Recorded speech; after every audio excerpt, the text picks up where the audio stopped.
और बात सबसे पहले चुनावी राज्य झारखंड की, जहां चुनाव से पहले चल रहे सियासी खेल को लेकर भी बात हम करेंगे। देश में जब जब चुनाव आते हैं उससे पहले नेताओं के पाला बदलने की खबरें भी आती हैं। झारखंड में भी चुनाव की घोषणा होनी बाकी है, लेकिन बीजेपी यहां फुल एक्शन मोड में नजर आ रही है। भारतीय जनता पार्टी ने जो दांव चला है उससे ऐसा लग रहा है कि झारखंड में जेएमएम कमजोर पड़ती नजर आ रही है। झारखंड में जेएमएम के 3 बड़े नेता अब तक बीजेपी का दामन थाम चुके हैं। 30 अगस्त को सबसे बड़ा नाम इसमें पूर्व सीएम, सियासत के टाइगर, कोल्हान के टाइगर कहे जाने वाले चंपाई सोरेन ने बीजेपी को ज्वाइन किया और उसके ठीक 24 घंटे बाद कभी हेमंत सोरेन के बेहद करीबी और बड़े आदिवासी चेहरे लोबिन हेम्ब्रोम ने भी बीजेपी का दामन थाम लिया है। और यही नहीं, राज्य के पूर्व सीएम मधु कोड़ा भी अब भगवाधारी हो गए हैं। लोबिन हेम्ब्रम और मधु कोड़ा को झारखंड बीजेपी अध्यक्ष बाबूलाल मरांडी ने पार्टी में ज्वाइन कराया और उस दौरान रांची में असम के सीएम और बीजेपी झारखंड सह प्रभारी हेमंता बिस्वा शर्मा, पूर्व मुख्यमंत्री और हाल ही में बीजेपी में शामिल हुए चंपाई सोरेन और सीता सोरेन भी मौजूद रहे। श्री लोबिन हेम्ब्रम भी आज भारतीय जनता पार्टी की सदस्यता ग्रहण की। उसके लिए पहले तो इनको मैं अपने ओर से बहुत बहुत स्वागत करता हूँ, अभिनंदन करता हूँ। लेकिन मैं कभी कभी सोचता हूँ कि तुम्हारे के इस पड़ाव में भी अगर दल लोग छोड़ रहे हैं, विधायक थे, मंत्री थे, तो कुछ ना कुछ कारण हो। इसको झारखंड के प्रति दर्द है, झारखंड वासियों के प्रति दर्द है, तो फिर उनके अंदर में तड़प होगी और वो तड़प होगी तो फिर झारखंड को कहां से हम रह करके कैसे हम बेहतर कर सकते, उसकी राह भी लोग तलाशते हैं। और आज मुझे खुशी है इन सबों का स्वागत करते हुए। तो लोबिन हेम्ब्रम के भाजपा में शामिल होने के बाद बोरियो विधानसभा से चुनाव लड़ने की भी संभावना है। दरअसल लोबिन हेम्ब्रम ने बीजेपी में शामिल होने के बाद ये संकेत दिए हैं कि वो यहां से चुनाव लड़ सकते हैं। लोबिन हेम्ब्रम बोरियो के पूर्व जेएमएम विधायक भी रह चुके हैं और एक बार फिर से उनकी इसी सीट से दावेदारी है।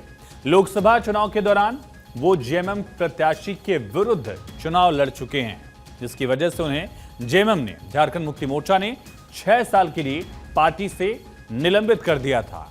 उसके बाद विधानसभा से उनकी विधायकी भी खत्म कर दी गई थी, उनकी सदस्यता चली गई थी। लोबिन हेम्ब्रम की गिनती दरअसल झारखंड के आदिवासी नेताओं में होती है। बड़े आदिवासी चेहरों में गिने जाते हैं लोबिन हेम्ब्रम। लोबिन हेम्ब्रम की बोरिया विधानसभा क्षेत्र और राजमहल लोकसभा क्षेत्र में अच्छी खासी पकड़ है। इस आदिवासी बेल्ट में एक बड़ा नाम है लोबिन हेम्ब्रम, जो विधायक भी बने थे। लोकसभा का चुनाव हालांकि वो नहीं जीत पाए, लेकिन लोबिन हेम्ब्रम अब बीजेपी की ओर से हेमंत सोरेन के आदिवासी वोट बैंक में सेंधमारी कर सकते हैं, इसीलिए बीजेपी ने उन पर भरोसा जताया है। झारखंड को घुसपैठियों से मुक्त करना चाहता हूं। झारखंड का विकास हो, भारत का एक बहुत बड़ा प्रदेश बने और साथ में झारखंड घुसपैठियों से मुक्त हो। तो इसलिए हम किसी को ये आंदोलन में किसी को हम बाहर नहीं रखना चाहूंगा। हमारा तो उम्मीद है धीरे धीरे धीरे धीरे तमाम जेएमएम का नेता हमारा साथ शामिल हो या जेएमएम खुद ही ये मंच में आ जाए कि दोनों लड़ेगा एक साथ। चुनाव लड़ने का क्या जरूरत, राष्ट्र प्रथम है। तो चंपाई सोरेन के बाद लोबिन हेम्ब्रम के भगवाधारी होने को लेकर झारखंड में हेमंत सोरेन की पार्टी के लिए इसे एक बड़ा झटका माना जा रहा है।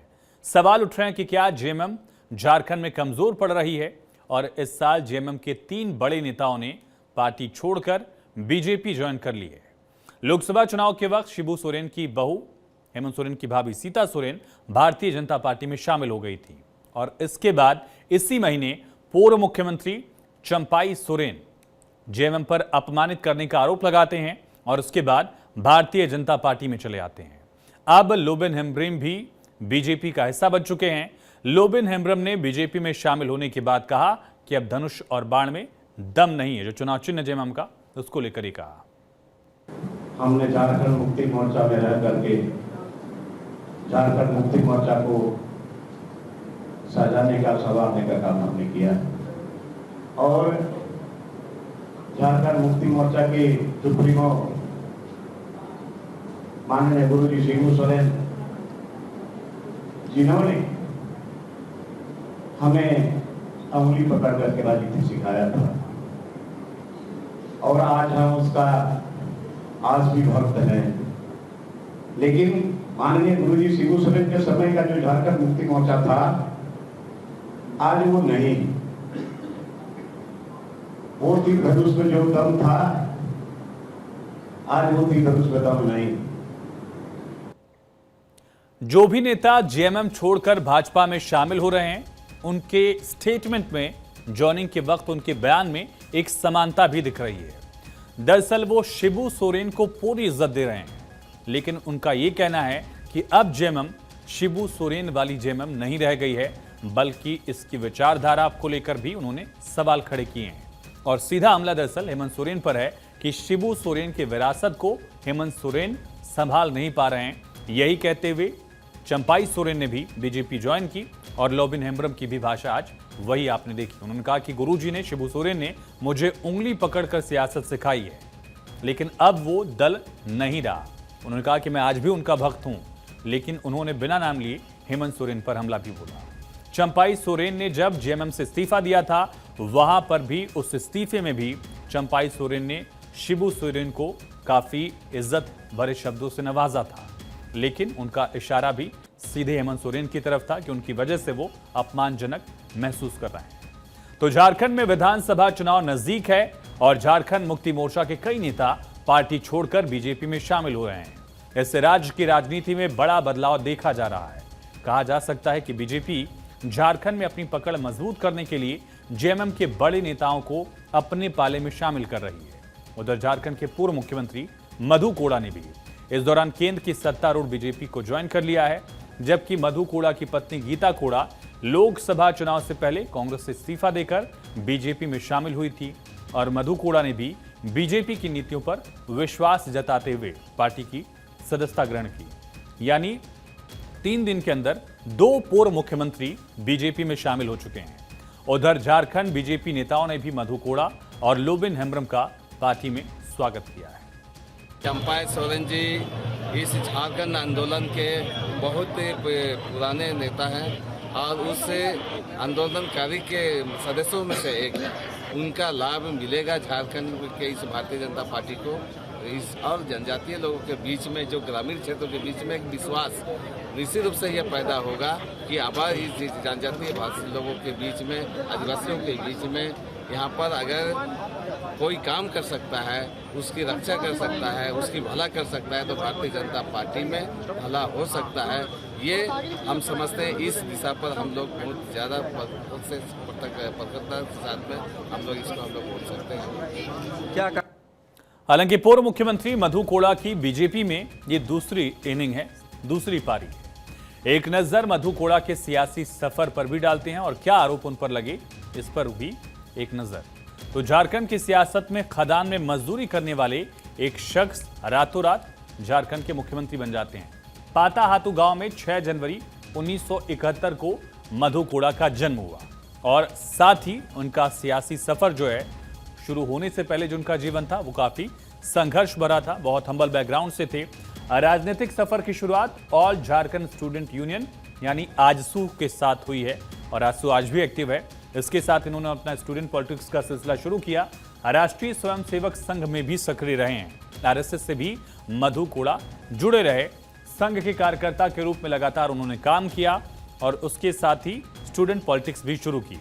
दरअसल आरएसएस में सक्रिय रहने के दौरान ही झारखंड के पहले मुख्यमंत्री बाबूलाल मरांडी से उनकी मुलाकात हुई। मरांडी भी अब बीजेपी में आ चुके हैं।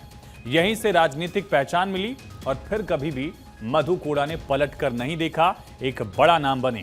साल 2000 में पहली बार जगन्नाथपुर सीट से बीजेपी ने मधु कोड़ा को टिकट दिया साल 2000 में और कोड़ा जीते भी, पहली बार चुनाव लड़ा, पहली बार विधानसभा पहुंचे, विधायक भी बने। काफी रोमांचक इनका पॉलिटिकल एरा रहा है। बाबूलाल मरांडी सरकार में उनको पंचायती राज मंत्री भी बनाया गया। मरांडी की एक वक्त पर काफी खास से रहे हैं।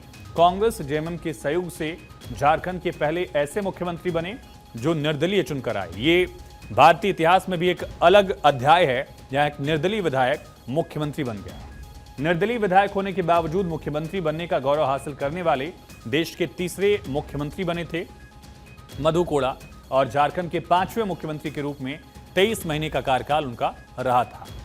साथ ही मधु कोड़ा के अलावा देश में कोई निर्दलीय विधायक इतने लंबे समय तक मुख्यमंत्री के पद पर नहीं रहा। मुख्यमंत्री बने थे कई सारे, तीसरे नंबर पर थे ये, लेकिन कार्यकाल किसी ने इतना लंबा नहीं चलाया। साल 2003 में अर्जुन मुंडा की सरकार में भी मंत्री रहे, और साथ ही झारखंड में 2005 के विधानसभा चुनाव में इनका टिकट बीजेपी ने काट दिया। 2000 में टिकट दिया, विधायक बने, 2005 में टिकट नहीं मिला। 2005 में बीजेपी से बगावत करके चुनाव लड़ा, और चुनाव लड़ने के साथ ही जीत भी गए। 2005 में लगातार दूसरी बार उन्होंने चुनाव जीता। 2005 का जो चुनाव था, उस चुनाव में किसी भी पार्टी को बहुमत का आंकड़ा नहीं मिला था, और यही काम आया मधु कोड़ा के। अर्जुन मुंडा वाली बीजेपी सरकार को समर्थन दिया, और तब खनन मंत्री बने मधु कोड़ा। बीजेपी को उन्होंने एक तरह से समर्थन दिया। सरकार में रहते हुए मधु कोड़ा और अर्जुन मुंडा में खटपट की खबरें आई। मुख्यमंत्री और कोड़ा में बातचीत नहीं बनी। बाबूलाल मरांडी के खास थे कोड़ा, लेकिन जब अर्जुन मुंडा ने कुर्सी संभाली तो उनकी मधु कोड़ा से अनबन हुई। इसके बाद कांग्रेस जेएमएम ने बाहर से खेल किया और कोड़ा को अपने खेमे में मिलवाया। एक तरह से समर्थन दे दिया कि कोड़ा ने समर्थन वापस लिया अर्जुन मुंडा की सरकार से, और अर्जुन मुंडा की सरकार वहां गिर गई। जेएमएम और कांग्रेस के साथ रहे।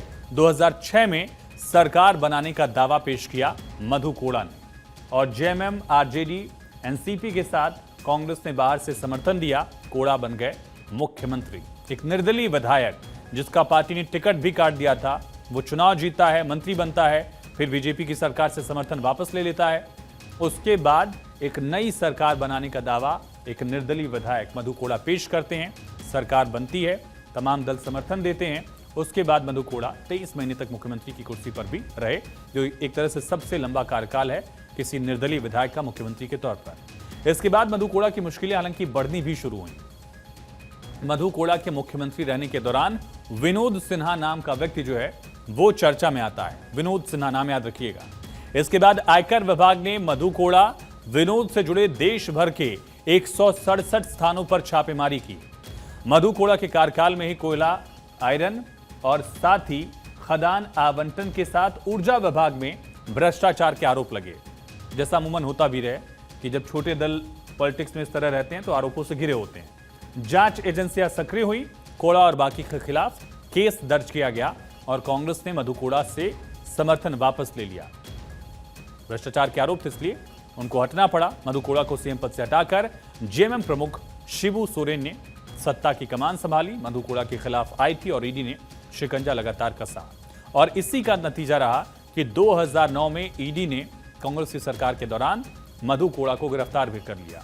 3 साल से ज्यादा वक्त तक मधु कोड़ा जेल में रहे। 2009 में झारखंड की चाईबासा सीट से चुनाव लड़े, विधायक बने। हालांकि उसके बाद का वक्त उनका दरअसल सवालों के कटघरे में रहा। चुनाव खर्च का सही ब्यौरा नहीं देने का आरोप भी उन पर लगा, और साथ ही 2017 में इलेक्शन कमीशन ने 3 साल के लिए मधु कोड़ा के चुनाव लड़ने पर रोक लगा दी। तो ये पूरा उनका सियासी सफर, इस तमाम पहलुओं का नतीजा रहा कि मधु कोड़ा चुनावी मैदान से बाहर रहे। उधर लंबी कानूनी कार्रवाई के बाद मधु कोड़ा को राहत मिल चुकी है, और ऐसे में आपको बता दें कि बीजेपी का दामन थामने के बाद वो फिर से झारखंड के चुनावी रण में ताल ठोकते देखे जा सकते हैं।